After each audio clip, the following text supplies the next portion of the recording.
Hello everyone, it's Dyson here. Today I'm going to talk to you guys about the PlayStation Plus monthly games for March 2025. All three of these games are available on March 4th, so be sure to add them to your library even if you're not going to play them right away, because this is for any person with PlayStation Plus, Essentials, Extra, Premium, whatever you've got, they're available to you. Which the day that this is going up is going to be tomorrow that these games come out, and we'll start with the first one, being Dragon Age the Veilguard for PS5. And this one I know has some controversy behind it. A lot of media outlets and game critics gave it really high reviews and things like that, but Dragon Age fans and then just other gamers didn't vote for a very high number on this one. It was not reviewed well when it came to players, but for different reasons. For Dragon Age fans, which is what I looked into because I'm a big Dragon Age guy, my first one was 2, loved it, went back and played Origins after playing 2 because I loved 2 so much, and then I played Inquisition when it came out, and that was also just a phenomenal game. So I've been waiting for Dragon Age for a long time, and I read reviews for actual story and things like that, and it basically made the other 3 games just not matter, and that I don't like.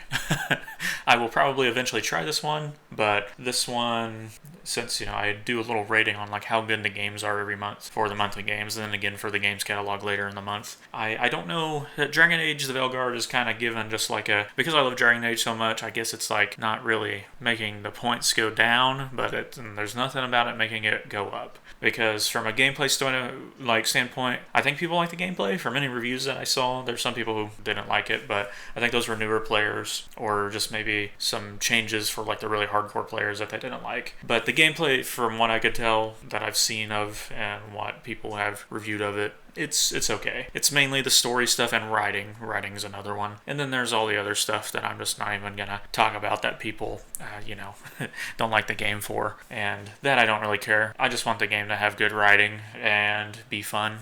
The gameplay be fun. So, and I would like my other Dragon Age games to actually matter, but since they don't, I'm not really too excited, but I'll give it a try at some point. But yeah, that's the first one, Dragon Age the Veilguard on PS5. Up next is Sonic Colors Ultimate, which is like a upscaled visuals, like more features added to the game, some quality of life stuff probably added to the original Sonic Colors. This is going to be the PS4 version. I don't think there's a PS5 version of this game. I think this is the one where Eggman, he has like an interstellar amusement park, like a space amusement park, and he's captured some aliens, like a specific race. They're called it's something with a W. I wanted to say race, but it's not race. It's something with a W. I didn't read anything about this one because Sonic Colors is one of the only Sonic games I've not played, because I'm a pretty big Sonic guy. I'm not like the biggest Sonic fan in the world, but I do love Sonic. The movies are great, and any games that I've played are great. Shadow the Hedgehog was one of my favorites, and that's a ridiculous game. But like the Sonic Adventures, mainly 2, I loved it. I'm trying to think of some other ones. I like Sonic Unleashed, that was actually pretty good. I haven't played all the Sonic games, so I can't really say exactly which one. Sonic Colors, I've always wanted to try, so now I get to, and I'm pretty excited to play it. Because it's Sonic, points are going up, and I don't remember if this is one that people liked or not.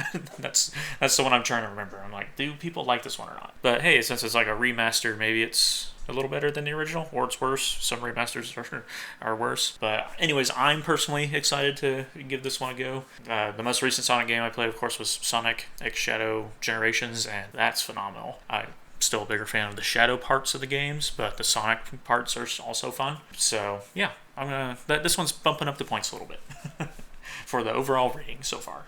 And next is the Teenage Mutant Ninja Turtles, the Cowabunga Collection. This is the PS4 and PS5 version of the game. And it's not a game, it's a collection. It's 13 games. And a lot of them are some of the arcade style beat 'em ups and things like that. That's the ones I'm excited to play. Some of the games now have online cooperative play for the games. Some of them have additional couch co-op and stuff like that. A lot of these had couch co-op before that, but now more of them do. I think, what did I read here? There's the save anytime ability, so kind of like a lot of those miniature consoles where you can just save wherever. These games have that in this collection, so that's cool. There's a rewind button, again, stuff that's been done with them mini Nintendo consoles. There's button mapping, which is cool. There's a couple of these games that I remember playing where I thought some of the controls were a little funky, so I think I'll probably try doing some button mapping whenever I try out some of these games. And then there's some additional art and stuff like that, which I like to look at, but it's not something I get excited for. But it's a lot of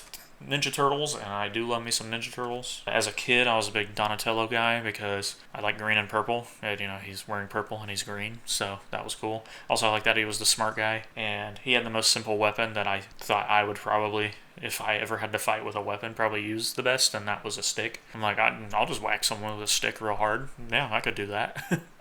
But now as I've gotten older, Mikey's probably my favorite. That's an easy answer, but Mikey's awesome. Like he's just the best turtle.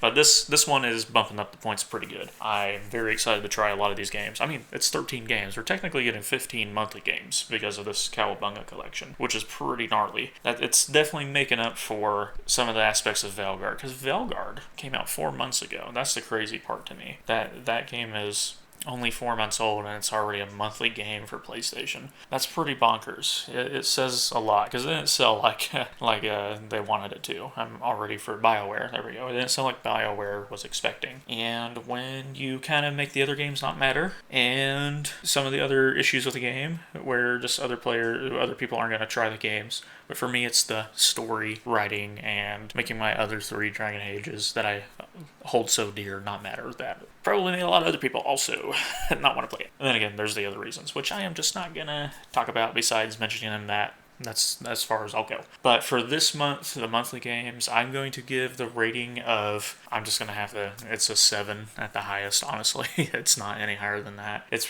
more like a 6.5 to 7 because Velguard just didn't do well. It's only 4 months old. I'm excited to try it at some point, but it's not going to be anytime soon. I will probably play the Ninja Turtle games before I play anything else. And Sonic Colors, I'll play once I'm actually finished doing everything in Sonic X Shadow Generations. Once I have all of that stuff done that I want to do, because I want to platinum it. Once I'm done platinuming it, I'll go play Sonic Colors Ultimate. But yeah, some of the Ninja Turtle stuff, I'll definitely play first. Velguard is on the bottom of the list of these games for the month. So yeah, 6.5 to 7 is where I'm going to put it. We'll see how the game catalog games go later this month for the overall ranking, because I put the monthly games and the catalog games together for the overall rating. So if they're really good, then we'll just pretend that this monthly games was a 7. If it's just okay or bad, it'll be a 6.5, and then the overall for the month can be something crappy like a 5 or a 6. And then if they're good catalog games, then it'll help in general, and it can be 6.5 to 7 for the whole month. So